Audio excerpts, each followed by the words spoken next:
과거 뉴스 속 오늘은 어떤 일이 있었을까요? 영상으로 떠나는 라떼 뉴스 여행. 영상실록 오늘 에! 안녕하세요. 아나운서 조진영. 안녕하세요. 아나운서 조혜진입니다. 또 오늘이 됐어요. 네. 예진 씨 지난 쉬는 날에 뭐 하셨어요? 뭐 저는 친구랑 바람도 쐬러 갔다 오고 또 뭐 집에서 영화도 보고요. 여러 가지를 했죠. 아니 어디서 예진 씨를 봤다는 얘기를 제가 들어가지고. 아, 그래요? 네. 조심히 다녀야겠다. 장난이고요. 저는 그 우연히 집 정리를 하다가 네. 이 초등학교 때 썼던 그 일기장을 제가 발견을 한 거예요. 네. 근데 그 일기장에 타임캡슐을 이제 묻었다는 내용이 적혀 있었는데 타임캡슐을 찾으셨어요? 찾아야 되는데 네. 사실 그때 그 초등학교가 좀 뭔가 이게 건물이 새로 들어서면서 그 자리가 사라졌더라고요. 아이고야. 결국에는 다시 타임캡슐을 열어볼 수가 없게 됐습니다. 아쉽네요. 그러니까요. 진짜로. 뭘 묻어놨는지 너무 궁금한데. 하지만 너무 아쉬워하지 마세요. 우리에게는 타임캡슐을 찾지 않고서도 과거를 소환할 방법이 있잖아요. 그렇죠. 네. 네, 그럼 과거 속 오늘은 어떤 일이 있었는지 함께 보시죠.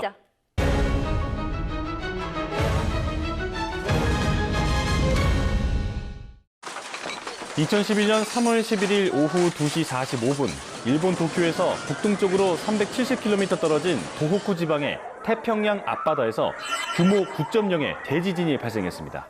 지진이 발생했어요. 다들 대피하세요. 대지진의 영향으로 후쿠시마에 있던 원자로 1, 2, 3호기의 전원이 멈췄습니다. 당시 후쿠시마 제1원전에 총 6기의 원자로 가운데 1, 2, 3호기는 가동 중이었고 4, 5, 6기는 점검을 하던 중이었는데요. 잠시 뒤 지진 해일이 발생합니다. 이 지진 해일로 인해 원전의 모든 전원이 중단되면서 원자로를 식혀주는 긴급 노심 냉각 장치도 작동을 멈추고 말았는데요.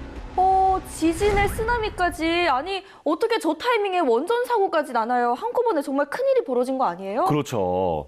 이 당시 일본 후쿠시마에 있던 원자로 설계 자체에 결함이 있었다라는 분석도 나중에 나왔습니다. 그래서 지진으로 인해서 원전의 1차 사고가 났고 나중에 쓰나미로 2차 사고까지 발생을 하게 된 거죠. 진짜 설상가상의 상황이네요. 당시 현장은 지진과 해일로 인해 경보가 발령됐고 사람들은 대피했는데요. 그리고 다음 달인 3월 12일 원자력발전소 1호기에서 수소 폭발이 발생합니다. 이틀 뒤인 3월 14일에는 3호기의 수소 폭발, 15일에는 2호기 및 4호기 수소 폭발 후 폐연료봉 냉각 보관 수조 화재 등 방사성 물질을 포함한 기체가 대량으로 외부에 누출되는 사고가 발생했는데요. 아니, 이거는 진짜 말만 들어도 너무 심각한 상황 같은데 일단 사람들은 또 잘 대피를 했는지 또 방사능이 노출됐을 가능성이 없는지 너무 걱정되네요. 네, 지진과 해일로 인해서 사고가 더 크게 일어났던 상황이었는데요. 그래서 체르노빌 원전 사고 때보다 높은 7등급으로 분류가 된 사고예요. 아이고야. 그리고 이미 폭발과 함께 방사능 물질이 이미 누출이 됐다고 합니다. 아니, 방사능 물질도 누출도 누출이지만 바다 오염도 상당하지 않았을까요? 맞아요. 당시에 냉각 장치가 작동하지 않아서 3월 13일부터 냉각수 대신 바닷물을 뿌렸는데 네. 그 바닷물이 방사능 물질을 머금고 바다로 누출이 됐습니다. 그래서 바다 생물이 방사성 오염수에 오염되기도 했죠. 원전의 폭발은 방사성 물질을 누출시켰고 후쿠시마 제1원전 부지 내의 토양에서 핵무기 원료인 플루토늄 등이 검출되기도 했습니다. 이로 인한 피해 규모는 5조 원 이상. 하지만 다행히 원자력 발전소 폭발로 인한 인명 피해는 없는 것으로 판명됐습니다. 그래도 피해는 어마어마했지만 다행히 인명 피해가 없었다니까 너무너무 다행이네요, 정말로. 네. 하지만 이 원전 사고 이후에 아직도 이슈가 되고 있는 것들이 있는데요. 오는 2023년 봄 후쿠시마 오염수 해양 방류를 앞두고 일본 정부가 준비에 속도를 내고 있습니다. 피해 배상 기준 등을 구체적으로 마련하겠다고 밝혔지만 지역 단체 등은 돈으로 해결할 문제가 아니라면서 여전히 반발하고 있습니다. 앞으로 어떻게 결론이 날지 조금 더 지켜봐야 할 것 같습니다.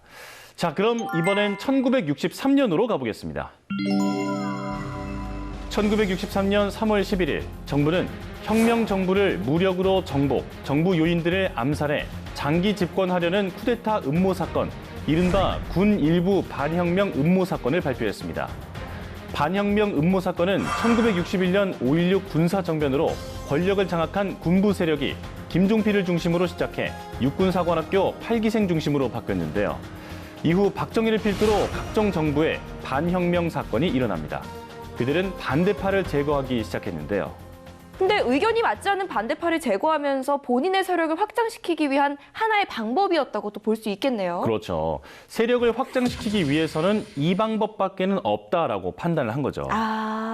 아니 그런데 반혁명 사건이 어떻게 드러나게 된 건가요? 사실 이 사건이 군 내부에서만 진행이 됐으면 영영 묻힐 수도 있었던 사건이었는데요. 그러니까요. 민주당 등의 구 정치권 인사들도 참여했었다고 합니다. 그 인사들이 참여하면서 반대도 생기고 편이 갈라지게 됐는데요. 민주당계 주요 인사를 구속했던 이주당 사건이 발생하면서 이 사건도 수면 위로 떠오르게 된 거죠. 그러니까 결국에는 파벌 싸움이 이렇게 공개되면서 끝을 보이고 있었던 거네요. 네. 1962년 정치적 변화가 시작되고 있을 때 쿠데타의 주도 세력 내부에도 치열한 내부 갈등과 권력 투쟁으로 편이 갈렸고 분위기는 고조되기 시작했는데요. 쿠데타를 음모한 총 21명이 군사 재판에 회부됐고 사형을 포함한 중형이 구형됐습니다. 그런데 이 군사 재판에서 고위층 인사들은 대부분 짧은 수감 기간을 거치고 네. 석방이 됐거든요. 박정희는 이 사건을 계기로 공직에 자리를 잡기도 했습니다. 자, 그럼 이번엔 2006년으로 떠나봅니다. 2006년 3월 11일 유고슬라비아 전 대통령인 밀로셰비치가 네덜란드 헤이그 감옥에서 사망했습니다. 이때 기억나요. 그때 당시에 독살로 사망했다는 보도가 있어서 이게 독살이냐 뭐 이런 세간의 굉장히 이슈였잖아요. 그렇죠.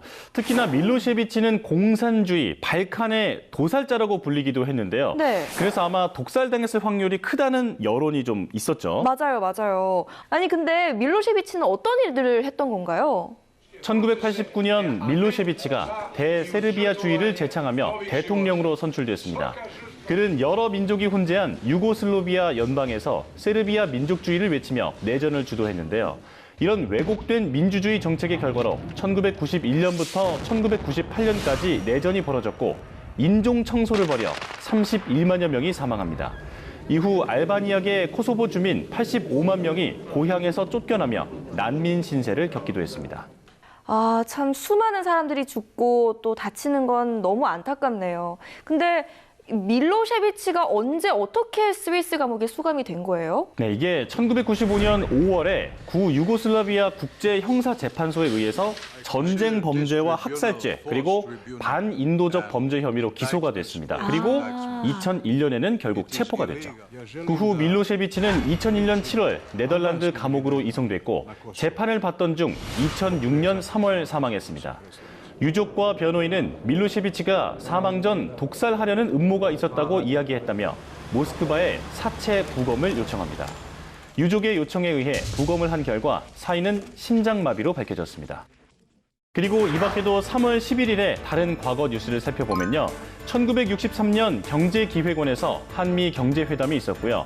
1990년 리투아니아 의회 독립선언, 2009년 독일 학교에서 총기 난사와 같은 다양한 일이 있었습니다. 자, 저희가 오늘 이렇게 과거 뉴스를 하나씩 살펴봤는데요. 영상실록으로 만나본 오늘의 과거, 여러분은 어떠셨나요? 그럼 다음 시간 더 알찬 오늘의 뉴스로 만나요. 만나요. 안녕.